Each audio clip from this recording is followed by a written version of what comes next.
നമ്മൾ മലയാളത്തിൽ ഒരുപാട് മീമുകൾ വരും അല്ലേ? ഇതൊന്നും കേട്ട പെറ്റ തള്ള സഹിക്കില്ല എന്ന് ഞാൻ പറയുന്നു. ഇതൊന്നും കേട്ടാൽ പെറ്റ തള്ളയുടെ തള്ള സഹിക്കില്ല എന്ന് പറയുന്ന അവസ്ഥ ഇന്ന് കേരളത്തിലെ ഭരണരാജാക്കന്മാർക്കുണ്ട്. ബഹുമാനിക്കരുത്, ഞാൻ നല്ലൊരു കുടുംബത്തിൽ പറഞ്ഞവനാണ്. നീ നല്ല കുടുംബത്തിൽ പറഞ്ഞു, ഞാൻ പിന്നെ മറ്റേ കുടുംബത്തിൽ പറഞ്ഞാണല്ലോ. നിങ്ങൾ എന്താണ് എന്നോട് ഇങ്ങനെ നികൃഷ്ടമായി പെരുമാറുന്നത്?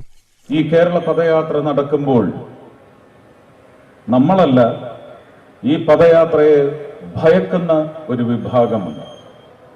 ആരത് പറഞ്ഞേ? എടോ, ഇതൊക്കെ ആരെങ്കിലും പറഞ്ഞിട്ട് വേണോ? കാര്യങ്ങളൊക്കെ ഇത്രയായ സ്ഥിതിക്ക് നമുക്കോട്ട് ഊഹിക്കാൻ പാടില്ലേ? ഈ തെരഞ്ഞെടുപ്പിൽ എന്റെ പാർട്ടി ജയിക്കുന്ന കാര്യം ഇത് തന്നെ. ഒരു അധമ രാഷ്ട്രീയ വിഭാഗം.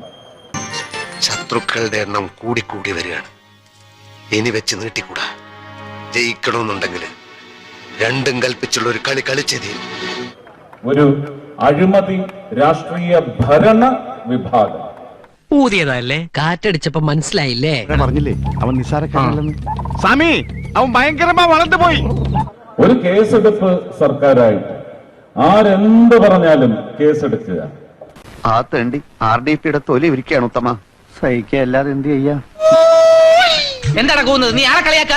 ആരെന്തെങ്കിലും പറയുമെന്ന് ഗണിച്ച് കേസെടുക്കുക. ഇങ്ങനെ നാറാനൊരു ചങ്കൂറ്റം വേണം കേട്ടാ. ജനങ്ങളെ ഉപദ്രവിച്ചോ ഇല്ല എന്നുള്ളതല്ല ഇവിടുത്തെ പ്രശ്നം. ജനങ്ങളാണ് നമ്മളെ തെരഞ്ഞെടുത്ത് ഈ ഭരണപക്ഷത്തിൽ തിരിച്ചിരിക്കുന്നത്. അപ്പൊ ആ ജനങ്ങളെ ഉപദ്രവിക്കാനുള്ള അവകാശം ആരാ? നമുക്ക് ഒതുക്കുക. അതിപ്പോ കോൺഗ്രസുകാരെയും മാറ്റി നിർത്താനൊക്കത്തില്ല. കോൺഗ്രസിലെ പല തലയ്ക്ക് വെളിവുള്ള നേതാക്കന്മാർക്ക് നേരെയും അവർ കേസെടുക്കുന്നുണ്ട്. ഏറെക്കുറെ ഇതളവ് ഞാനങ്ങോട്ട് ഇറങ്ങുവാ. അതാ നല്ലത്.